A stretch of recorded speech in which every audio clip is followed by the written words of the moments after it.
Manish Agarwal believes that over the next couple of years, this crisis will mean that infrastructure players like GMR will have to focus on a core.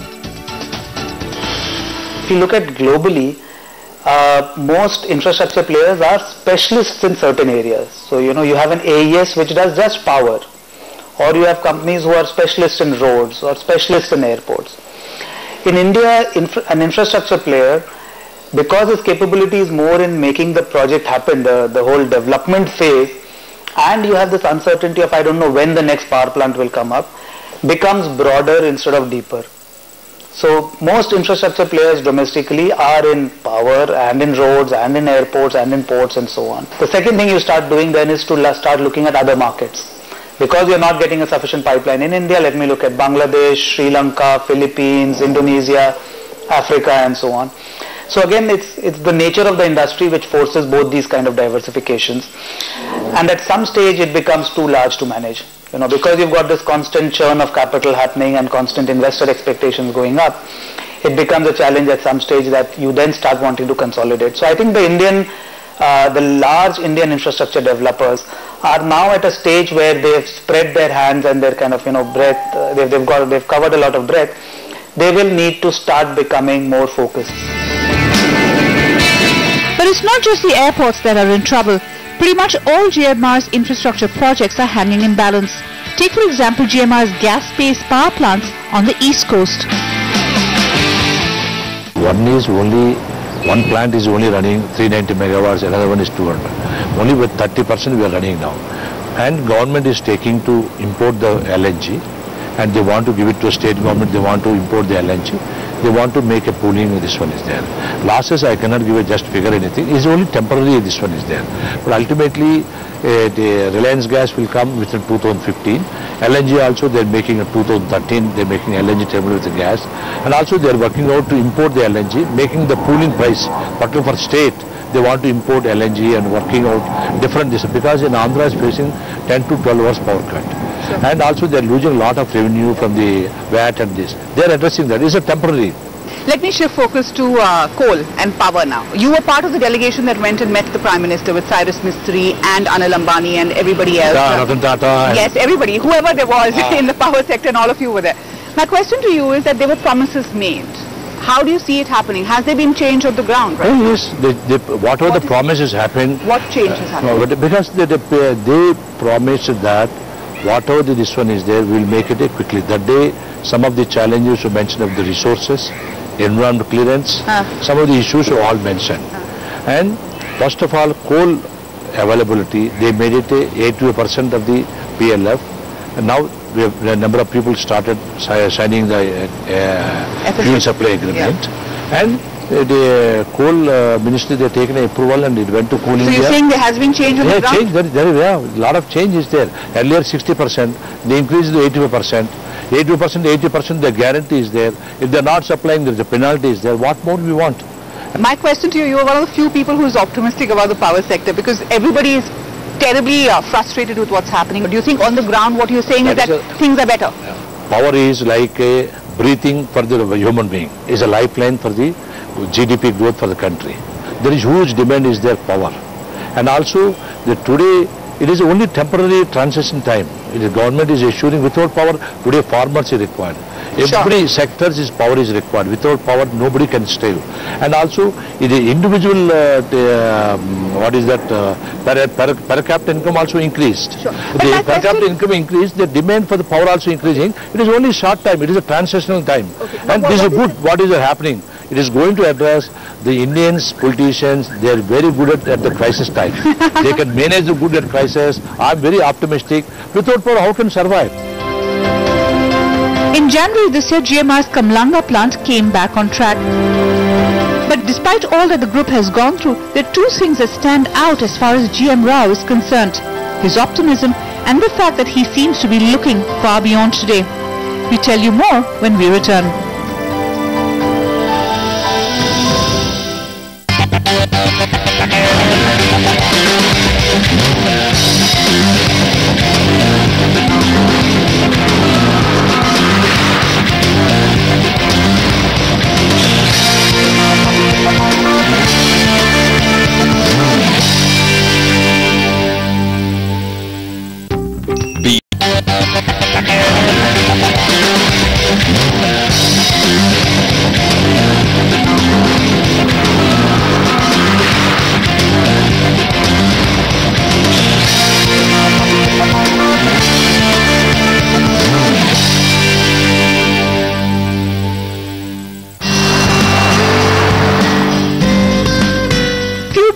have benefited from the opening up of the Indian economy as GM Rao has. A small businessman, the new opportunities gave Rao a chance to expand his horizons and scale up his business. But the problems over the last few years and the serious questions it has raised have also hurt. But as the chairman of the company tries to grapple with all this, he is also trying to figure out what next. I believe that up to go to graveyard, I must behave like a student. Any person is there to have to learn. If it is good, I have to learn. That is this one is there. One thing I want to learn, that is only as living our this. Otherwise, it's very difficult to adapt the change. It's very difficult. Today my learning is every stage, I think is not the building the assets. Simultaneously, we have to building the institution. If you're building the institution, is not a sustainable way of growth. That's why we're focusing on the people, process, technology, governance. On 4 pillars, we are focusing how to build the institution. We made a study 1960 to 2010. Every 10 years, which are the top 5 companies in stock exchange, Bombay Stock Exchange and New York, our NSE Stock Exchange. Next 10 years, which are this one? Which companies there? Only few companies are sustainable 2010. Those companies vanished. We made a research, why is vanished? What is the reasons? I don't want people to see that after 20, 30 years, the reasons that they didn't? This is institutional process. And we must understand what is my core competence. And I cannot go just like growth, this one is, we have to, how much growth is there? Simultaneously, I have to focus on the building the institution. If they not building the institution, some organization will stay for a particular time. After that, it will vanish. But sir, my question to you is that isn't it a difficult journey to do? Because on one hand, you're grappling with daily issues. On the other, you're looking at 5-10 years down the line and saying, how will this company become an institution? Now, for anybody trying to do that, what is a list of do's and don'ts? I think I have to manage my time to focus on both present challenges and future challenges I have to make. I have to allocate my time, what is the present challenges to meet, I have to prioritize and attack. And at the same time, I have to allocate time for the future, this one. Future, I feel that one is not the building as a building the institution. As a group chairman, I am focusing on the building the institution.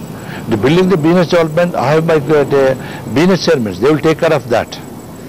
But is this a learning that came during your banking times when you actually saw people really make big mistakes? Is this a learning from that time? Yeah, that is a learning because when I take note the bank, my non-performing assets 15.56. My challenge is to reduce the non-performing assets below 5.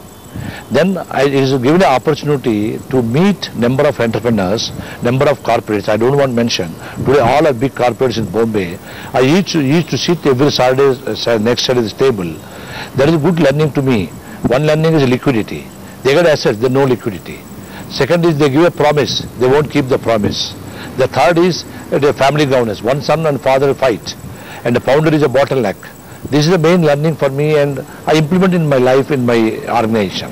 The one more lesson is the governance is, for institution, it is very important corporate governance.